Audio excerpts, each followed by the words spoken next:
Baruch Hashem, bracha ve'atzlacha, amen ken yhi ratzon. J'étais en train de réfléchir ce matin. Quand on dit Oseh Shalom Bimromav, celui qui fait la paix en haut dans le ciel, ou Ya'aseh Shalom Aleinu, il fera la paix sur nous aussi, il amènera la paix sur nous aussi, et surtout le peuple d'Israël. Ve'imro Amen. Je me suis posé une vraie question. Il fait la paix en haut. En haut, on a besoin de paix. Il y a des anges en haut. Ils n'ont pas de Yetzirara, ils n'ont rien. Ils accomplissent la mission divine. Pourquoi il faut leur mettre la paix en haut, dis-moi? Hervé, pourquoi?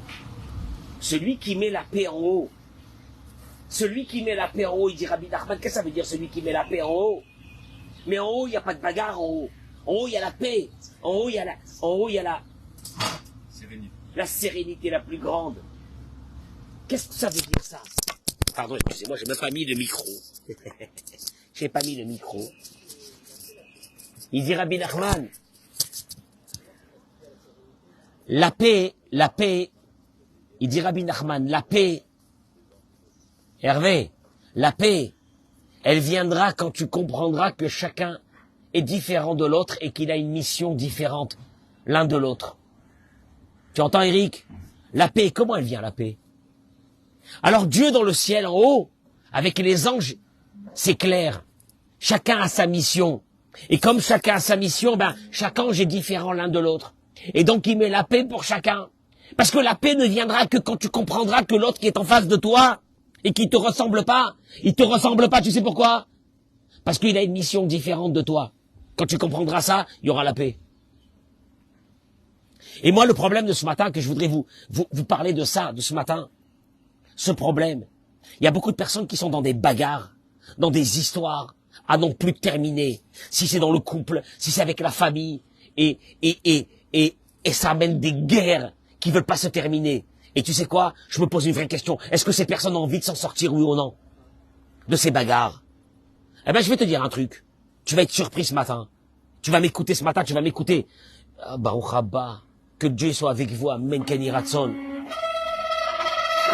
Merci Michael. Merci. Toda rabba. Bracha ve'atzlacha. Amen ken yhi ratzon. Je vais vous dire une chose. Il y a beaucoup de personnes que j'ai l'impression, et je vais dénoncer quelque chose ce matin, qui est très grave. Il y a beaucoup de personnes que d'après moi, ils n'ont pas envie de s'en sortir. Ils n'ont pas envie de s'en sortir.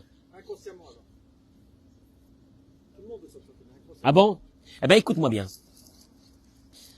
Dieu dit à Moshe, Nete yadecha, étends ta main. Vous allez voir, c'est fait, ce matin, je vous en supplie, celui qui va m'écouter, celle qui va m'écouter ce matin.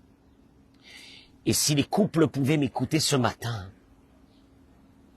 et je vais leur rendre la vie douce, pas la vie amère, la vie douce. Si juste ils m'écoutaient ce matin. Vayomer Hashem el Moshe, Dieu dit à Moshe, Nete yadecha ala shamaï, mettant ta main sur le ciel, vi rocher al eretz Mitzraïm, et que l'obscurité descend sur l'Égypte. On connaît l'histoire de l'obscurité. Il y a eu 3 jours d'obscurité. Oui ou non? On est d'accord? Etc. Le Midrash Rabbah dans le Perek Yudalet ramène. Velama hevi alehem itbarach shemo shel hakadosh baruch hu. Pourquoi Dieu a amené l'obscurité?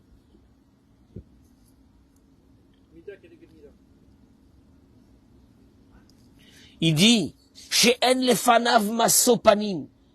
Chez Dieu, il n'y a pas de connivence.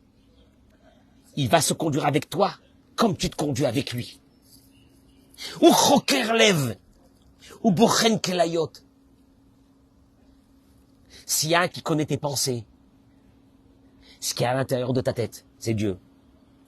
Il va se conduire avec toi selon tes pensées, selon ce qui est à l'intérieur de ta tête, selon ce qui est à l'intérieur de ton cœur. Pourquoi le Midrash, il commence par ça? Le Midrash qui doit nous expliquer qu'est-ce qui s'est passé dans l'obscurité, il commence comme ça. Chez Dieu, il n'y a pas de connivence. Il est droit. Chez Dieu, il connaît ton cœur. Et alors? לפי שהיו פושעים בישראל, שהיה להם פטרונים מצריים, שררה ושלטון. Il s'est passé quelque chose d'abominable avec nos ancêtres. Que vers la fin de l'esclavage, il y avait certains qui ont reçu des postes. Ils ont commencé à gagner de l'argent.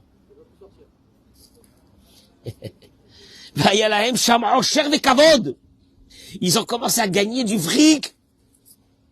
Ils avaient des honneurs. Et ça fait peur.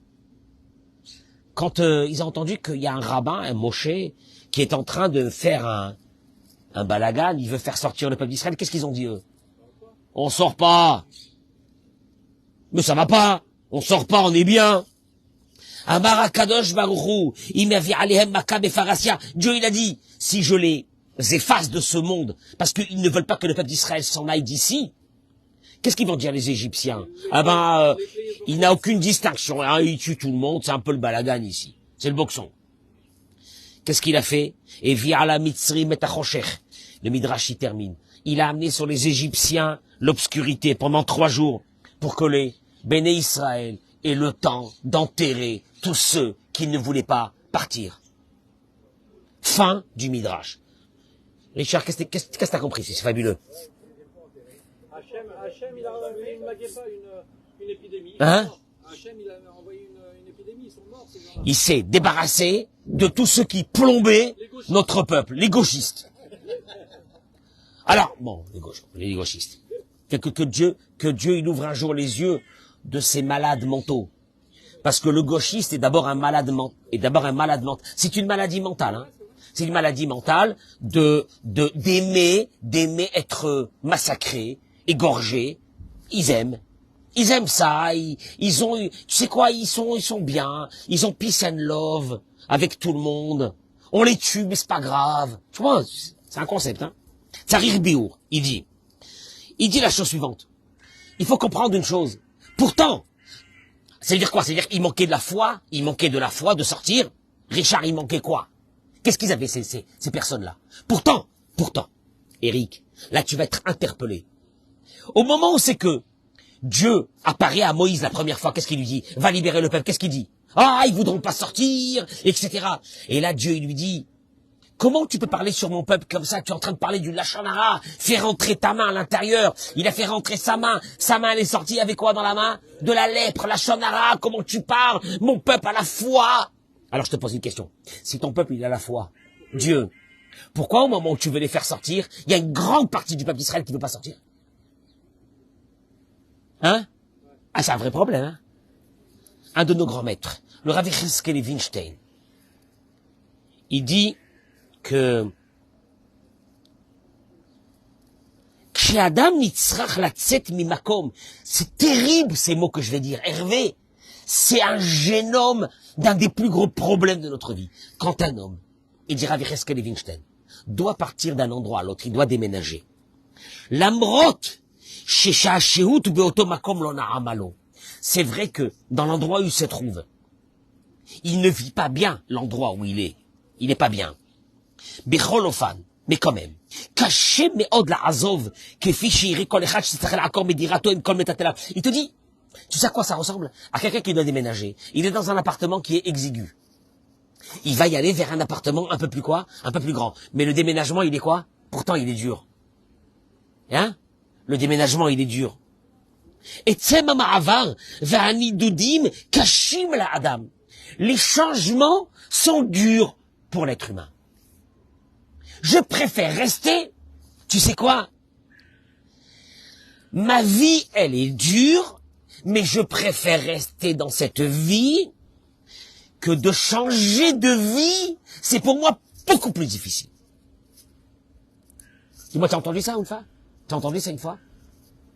Je vis des moments durs, mais si tu me demandes de changer, c'est pour moi encore plus difficile que ce que je suis en train de vivre. Traduction des mots, je me suis habitué dans ce que je vis.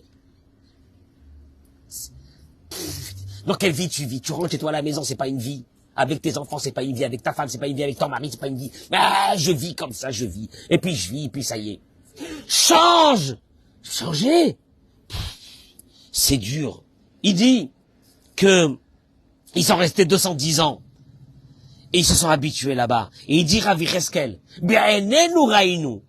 Elle a Hervé, tu vas comprendre une chose. De nos yeux, on a vu.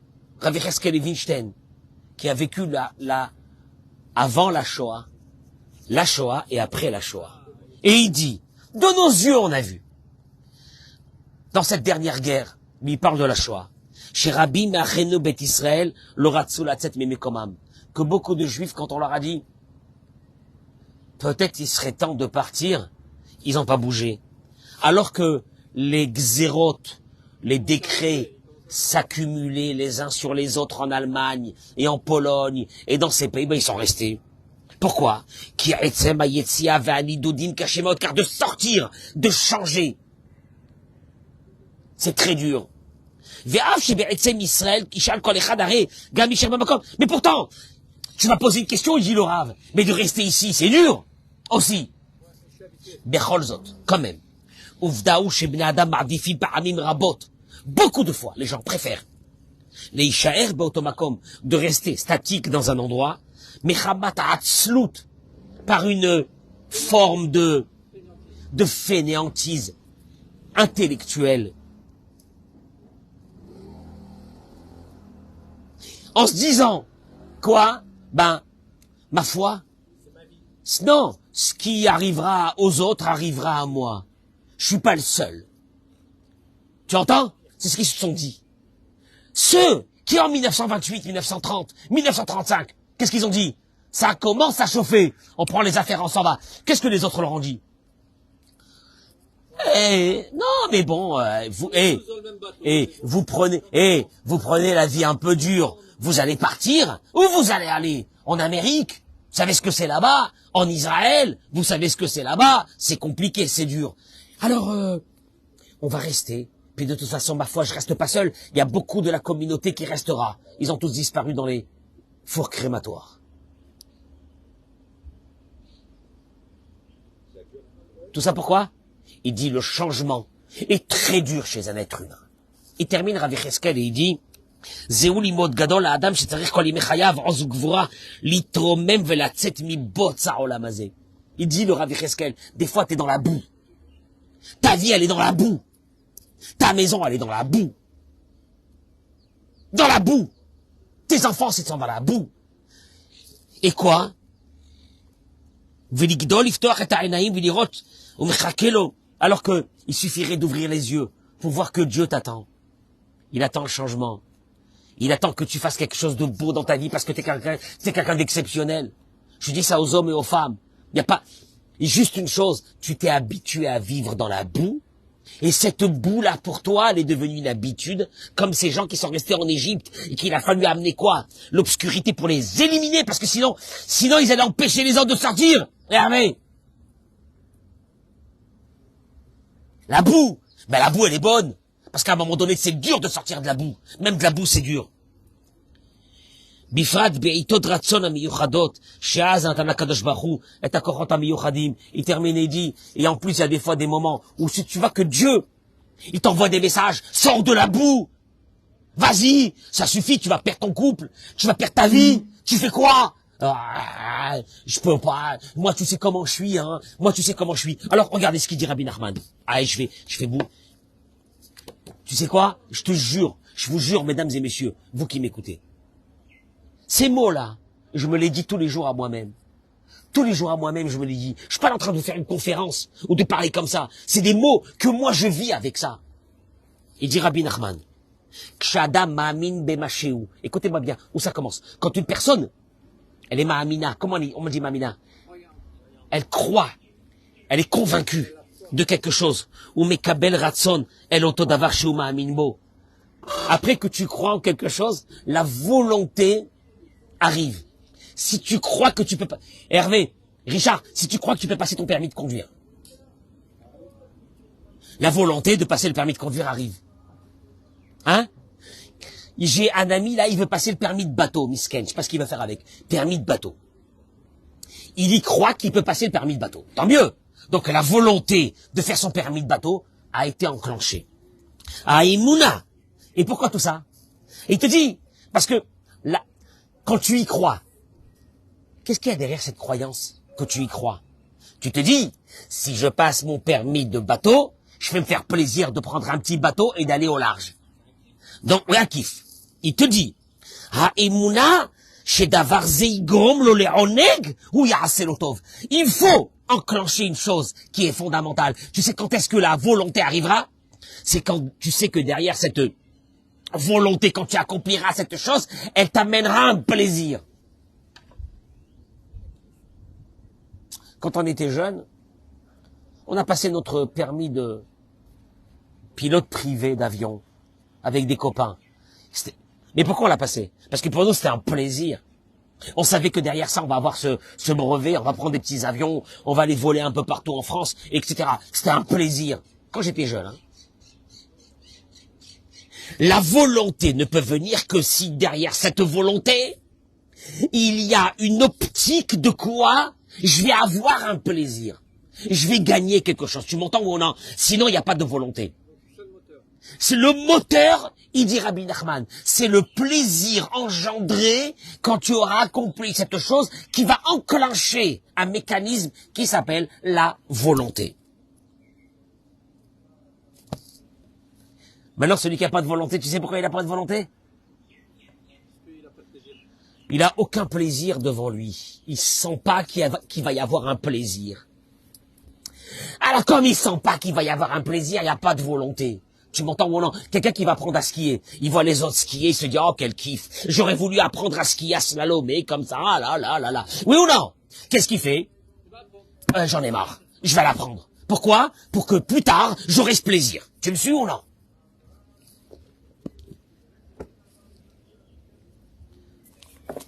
Je vais être rapide. Amar Rabbi Shimon ben Chalafta. Je vais te poser une question.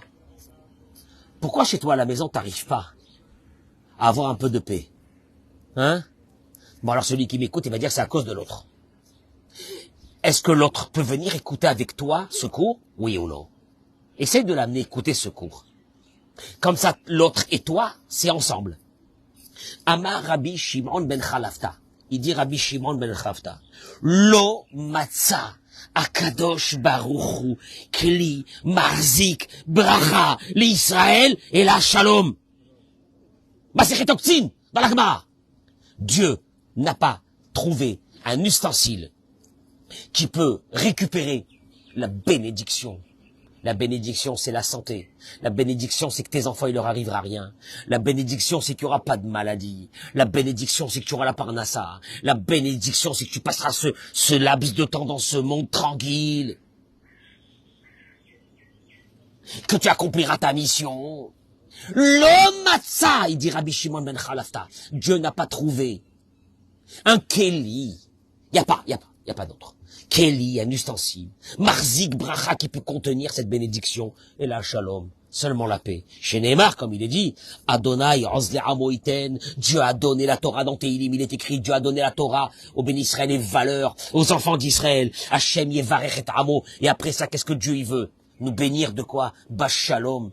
Hachem Yevarech et Amo Israël. Bashalom. Bashalom. La paix. Paramim Rabot. Ravi Gal Cohen, il dit, on se pose une question. Je prie à Hachem pour qu'il me libère d'un problème que j'ai, qui m'a pourri la vie, ça fait des années. J'en ai marre. J'ai un enfant marié. J'ai un enfant malade. J'ai un problème de parnassa. J'ai moi-même un problème de santé, chas v'shalom. Ma femme, elle a un problème de santé. Je prie à Hachem, je suis pas exaucé. Mais là, me dit Motanu Chazal, nos sages sont venus nous apprendre. Omnam yesh bracha. Ouais, ben oui. Tu sais pourquoi t'es pas exaucé? Ben parce que Dieu a envoyé. Dieu, il a envoyé la guérison. Dieu, il a envoyé la libération. Il a envoyé. T'as prié? Mais si t'as prié, t'as prié qu'il a envoyé. Il y a rien à faire. Le seul problème, c'est quoi? Le seul problème, c'est que le facteur, quand il est arrivé avec la bénédiction, pour toi, il y avait personne. Hein? Ça veut dire quoi? Il dit, Enkeli. Il n'y avait pas d'ustensile כלי מחזיק ברכה, וכל הברכות שבעולם אינם יכולות להתקיים באדם אם לא יהיה לי כלי שמחזיק אותם.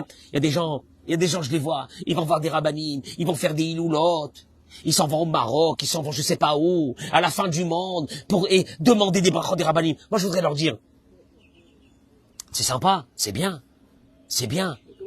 mais le tzaddik, il va prier pour toi dans le ciel, et la bracha va descendre, mais elle te trouve pas. Tu sais pourquoi? Parce que t'as pas compris une chose fondamentale de la vie que je voudrais vous donner ce matin, parce que nous on voit ce qui se passe en Israël. On voit ce qui se passe ici, parce qu'il y a eu des bagarres entre des personnes, parce qu'il y a eu la gauche et la droite, parce qu'il y a eu la haine pendant un an. Regardez qu'est-ce qui nous est tombé dessus. Une malédiction qu'on s'en sortira même pas. Je sais pas comment on va s'en sortir. La situation elle est grave. On le sait. Elle est grave, elle est catastrophique. Vous savez pourquoi? Il te dit une chose. Il n'y avait pas l'ustensile pour récupérer la bénédiction. Mais quand la brachot shebaolam, enam yecholim yitkayem ba'adam im lo yeh li kli she'yachzik otam. Et toutes les bénédictions du monde, Richard, ne serviront à rien s'il n'y a pas un ustensile pour les attraper. La reine, c'est pour cela. Dieu, il veut te donner, Hervé, la bénédiction. Il te dit, j'en ai marre de te voir comme ça, comme un chien. Mais je t'en supplie. Moi, tous les matins, je t'envoie la bénédiction. Mais il n'y a rien pour l'attraper, cette bénédiction. Ton ustensile, il est troué de partout. Tu sais pourquoi il est troué de partout? Parce que chez toi, à la maison, c'est la guerre. Ah, je vais gagner. Ah, je vais le faire descendre. Ah, je vais ci. Ah, je vais là, là-bas. Ah, bah, vas-y. Kol echat meitanu. Tzarich, kol achat, il dit, chacun et chacune. Tzarich lishof liot keli, sheochal achzik betocho. Il doit avoir cette ambition qu'à un bon moment, donner de la vie. Qu'est-ce que tu fais? Qu'est-ce que tu fais à un bon moment, David? Que tu as un ustensile pour recevoir cette bracha. Comme Aaron à Cohen, il est écrit, Ohev Shalom, Verodef Shalom, il aimait la paix. Il poursuivait la paix. Mais Sim Shalom Bechol Adam, il mettait la paix entre les êtres humains.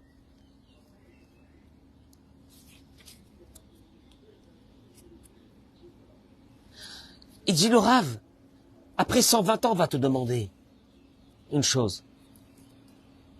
Kamazmanish, combien as-tu investi dans ta vie pour la paix? Quand il y a des personnes ils ont la guerre dans le sang, les belles-mères, les belles-filles, les beaux-frères, les belles-sœurs, la guerre dans le sang, ils vont te demander combien tu as investi pour mettre un peu de paix, Oh, c'est shalom, bimroma, vouya, c'est shalom, allez-nous, Akadosh Baruch Hu, il veut nous donner la paix. Il te dit, j'en peux plus. Tous les matins, tu me demandes. Tu pleures, tu cries. Tu vas voir des rabbins. Tu vas qu'est-ce que tu fais? Qu'est-ce que t'as fait? J'ai besoin de, tu sais quoi, tu m'as fatigué, va dire Akadosh Baruch Hu. Tu sais pourquoi tu m'as fatigué? Parce que tous les matins, je t'envoyais, moi, la paix. Je t'envoyais la bracha que tu avais besoin. Mais toi, espèce d'abruti, ton ustensile, il était troué, tu m'as tué, il te dit Hachem.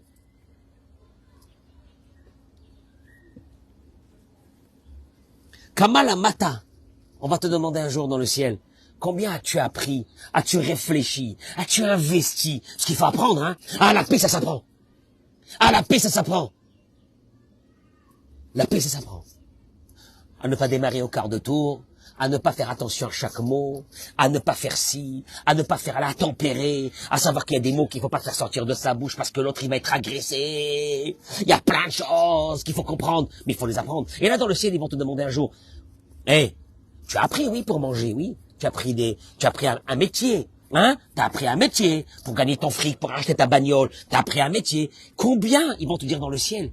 La chose la plus grande que moi je voulais dans le monde, combien tu as investi pour ça? Il dit, Haïm zelo chashuv yoter ma chère, ayofi shebachatuna, tous ces jeunes-là, qui vont se marier, et qui vont devenir plus tard les couples aigris qu'on connaît. Aigris de leur vie. On va lui dire, tu as vu combien tu as investi pour un mariage?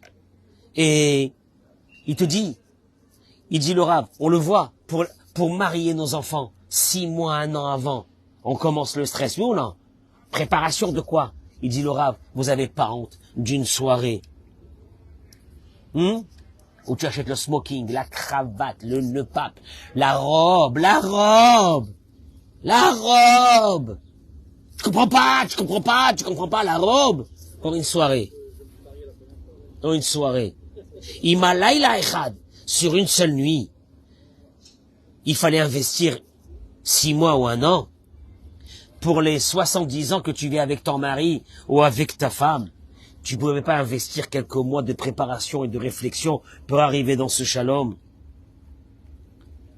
כל אחד ואחד מאיתנו צריכים לדעת, כשאדם הופך להיות נותן לזולת, כשאדם מפסיק לחשוב על כל הזמן, על כך עצמו, ובפרט גם בבורא מחיה אותו בכל רגע.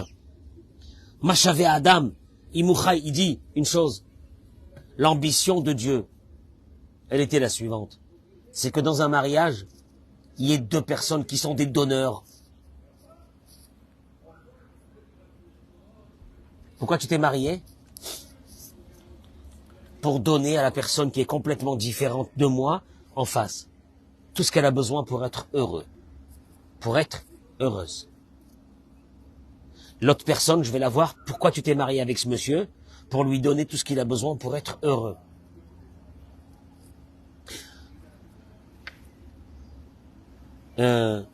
C'est ça le mariage? Oui, c'est tout. Je pensais que je me suis marié pour prendre. Je me suis marié pour rendre heureux l'autre. Et je vais voir l'autre, pourquoi tu t'es marié? Pour rendre heureux celui-là. Machavé, il dit le Rav. Qu'est-ce que ça peut... Quelle est la valeur qu'il y a sur tout l'argent du monde si tu vis pas en paix dans une maison? Il dit, j'ai rencontré le Rav, il dit, beaucoup de juifs qui ont réussi dans les affaires, etc. Mais les problèmes qu'ils avaient dans leur maison, avec les enfants, avec la femme, avec la famille, les a mis dans une tristesse, jusqu'à un point que tout ce qu'ils avaient gagné, ils ont pas profité. Parce qu'il te manque l'essentiel. La paix. La paix. Adam she'en lo shalom im chavirim. Il dit, Amila shalom, imila kolelet et kol bnei adam ba'olam. Vafilu shalom yimatzim laba shalom chashuv kashim yoter bebeto. Il dit la paix, ça englobe beaucoup de choses. La paix avec soi-même, la paix avec les autres. Mais surtout dans cette maison où tu vis. Adam shu b'shalom im kulam. Quelqu'une, pour les hommes et les femmes, qui vit en paix avec tout le monde. Et que, à l'extérieur, on voit qu'il est gentil. Et que tout le monde l'aime bien. Hein? Et on est bien aimé. Et c'est sympa. Oh non. Et à la synagogue, t'es respecté. Hein? Et toi, avec tes copines, t'es respecté. Et tu es aimé. Et tout le monde t'adule, etc. Mais à l'intérieur de ta maison, c'est épouvantable. C'est la guerre. C'est la bagarre. Qui c'est qui va gagner? Qui c'est qui va avoir le dernier mot? Qui c'est qui va écraser l'autre? Et dit le Rav,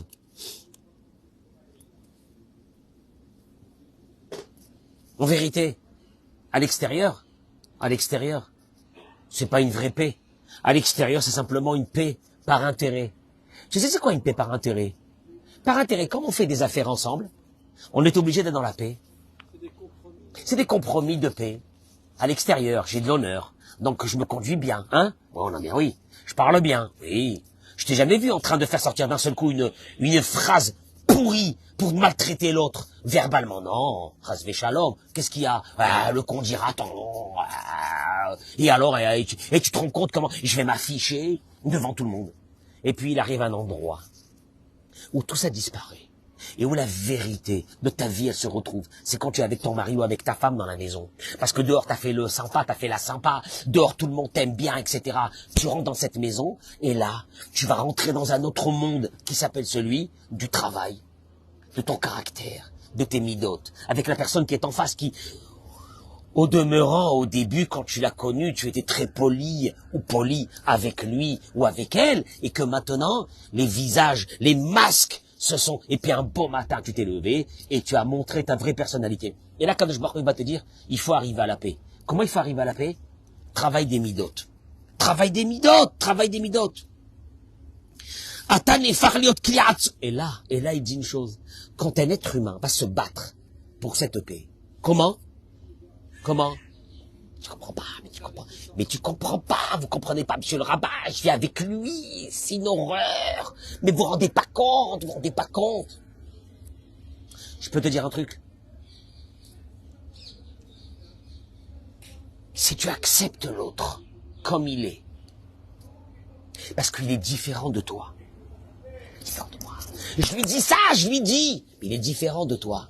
Elle est différente de toi. Elle est différente de toi. Elle réfléchit pas comme toi. Elle n'est pas comme toi. Qu'est-ce que tu veux? La paix, et dit Rabbi Nachman de Breslev, ne peut venir que par une chose. Comment? Le jour où tu fais rentrer dans ta tête ce concept que l'autre est différent. Donc à partir de là, qu'est-ce que tu fais? Bah, tu respectes l'autre dans ses différences. Et vice-versa, l'autre te respectera dans tes différences. Différence? Pourquoi différence? Pourquoi il peut pas être comme moi? Parce qu'il a sa mission et j'ai ma mission.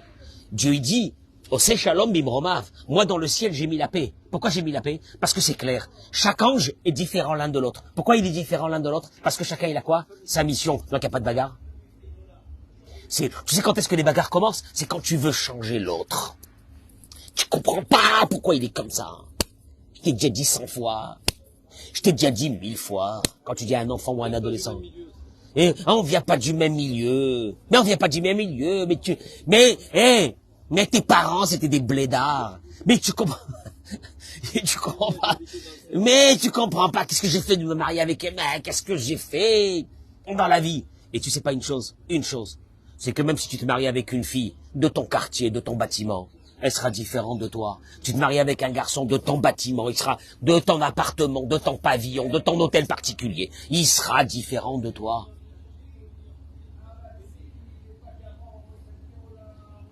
Je le répéterai 1000 fois. Un homme, il a besoin, et un homme, il a besoin qu'on l'encourage. Il fait des erreurs. Il a besoin qu'on l'encourage. Il a besoin qu'on le renforce. Il a besoin que quand il fait des bonnes choses, on lui dise que c'est des bonnes choses.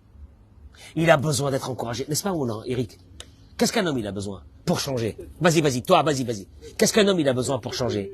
D'être reconnu, d'avoir... Non, de pas être dégradé. Si tu le dégrades, tu l'écrases toute la journée, tu lui manques de respect. Quelqu'un que tu manques de respect toute la journée, tu crois qu'il a envie de changer? Tu sais quoi, tu le massacres. Non, c'est pas ça. À partir de ce moment, il dira, maintenant que cette personne me dégrade en face, je vais lui faire 100 fois plus que ce que je faisais jusqu'à maintenant. Tu comprends? Voilà. Elle va chercher la paix ici. Je dis aux hommes, qu'est-ce qu'une femme, elle a besoin? Qu'est-ce qu'une femme, elle a besoin? Elle a besoin de quoi? D'attention, de respect. D'attention, de respect. De sentir que son mari l'aime qu'à elle. Une femme ne partage pas un mari. Il faut savoir. À vous, je vous le dis. Une femme ne partage pas un mari. Ni avec les parents du mari. Ni avec la mère du mari. Dans l'ADN féminin, une femme a besoin d'avoir le mari. C'est dans l'ADN pour elle seule. Même les enfants. Il n'y a pas de partage, c'est dans l'ADN. Alors tu peux rien faire, tu l'as, prends un pistolet, tu l'as. Et tu verras que toutes les femmes, qu'est-ce qu'elles te diront? Elles ont l'argent, elles ont tout, elles sont seules. Je suis seule.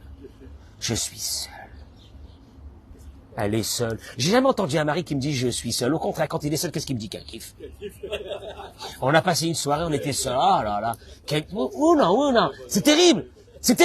Alors que la femme, qu'est-ce qu'elle te dit? Ah bon, vous savez pas. Ah bah, monsieur le rabbin, je vais vous le dire. Je sais pas ce qu'il fait celui-là, mais moi je suis seul en tout cas. Ah, moi je fais tout seul. Et d'un seul coup, il y a le mari qui va te dire, mais n'écoutez pas, monsieur le rabbin. Je suis là tout le temps. Tu es là tout le temps, mais jamais là. Tu es occupé à autre chose. Tu es dans ton téléphone. T'es en train de faire le beau ailleurs, mais jamais avec cette femme qui, dans son ADN, elle a besoin. Alors quoi? Alors elle veut que tu l'entendes quand elle te parle. Elle te raconte les soucis de la maison. Que, au demeurant, tu te contrefiches. Mais tu écoutes avec grand respect. Elle va te raconter des choses avec ses collègues, parce qu'une femme, c'est beaucoup de sentiments, c'est beaucoup d'émotions, etc.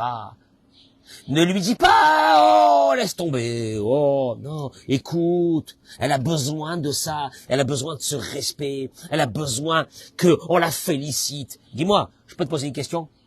Combien de maris, le soir, le vendredi soir, quand une femme, elle a préparé une belle table? Merci. Merci, félicite, todaraba à cette femme. Tu rentres à la maison, c'est propre, ou tu rentres à la maison, je sais pas, t'as une femme qui s'occupe, qui fait la cavode.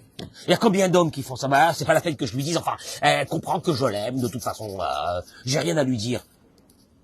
Et de là va commencer des gros problèmes.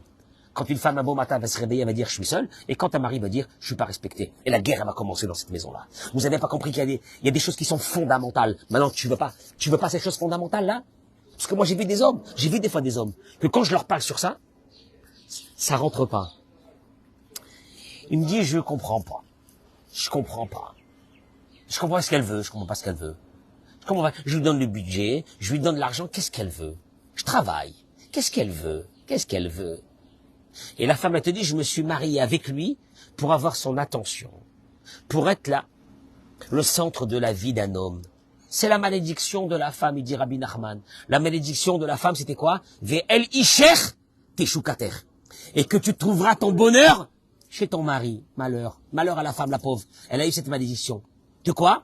Que pour trouver sa vitalité et son bonheur, elle a besoin de qui? D'un homme. Mais Dieu, il a dit à l'homme, écoute-moi bien, si tu enlèves à la femme une partie de sa malédiction en lui donnant l'attention qu'il faut, je t'enlève une partie de ta malédiction. C'est quoi? Le travail, moins de travail. Eh ben, hein? Ça vous intéresse? Ah oui. La part nationale arrive tout seul. Hein?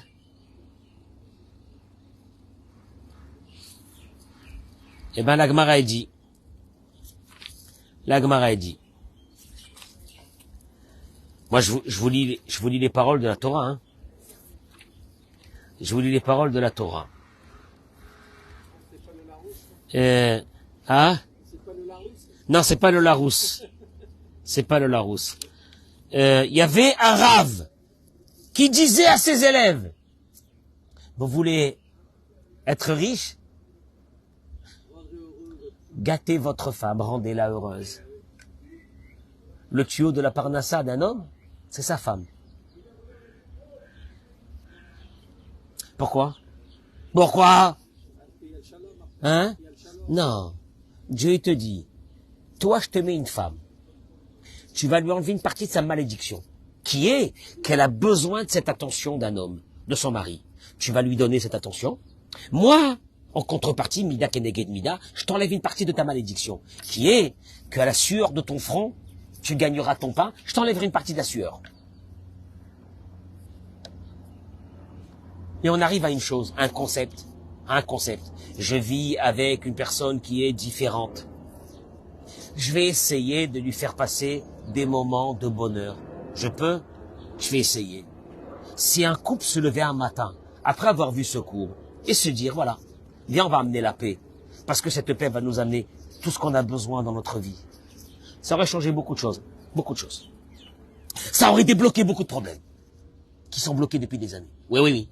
Et moi, j'ai constaté une chose. Que dans des couples. Ça, c'est une constatation.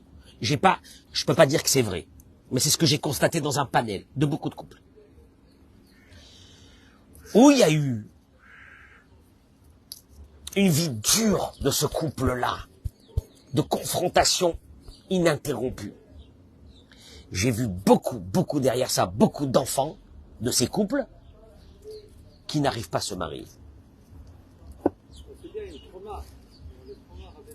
Pourquoi les autres se marient? Pourquoi tout le monde se marie? Pourquoi mes enfants c'est difficile? Qu'est-ce qu'il y a? Il n'y a pas le shalom. Il n'y a pas le kli marzik bracha. Il n'y a pas le kli, l'ustensile, qui t'amène toutes les bénédictions. Tu n'as pas besoin d'être un grand sadique pour ces bénédictions. Il suffit que tu aies l'ustensile. Il viendra comment?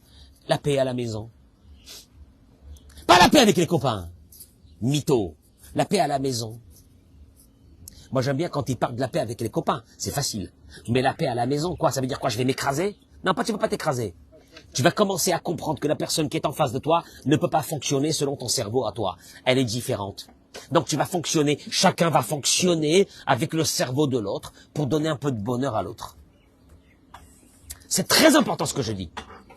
Et David, et un homme ne peut pas décider ce qui va rendre heureux une femme.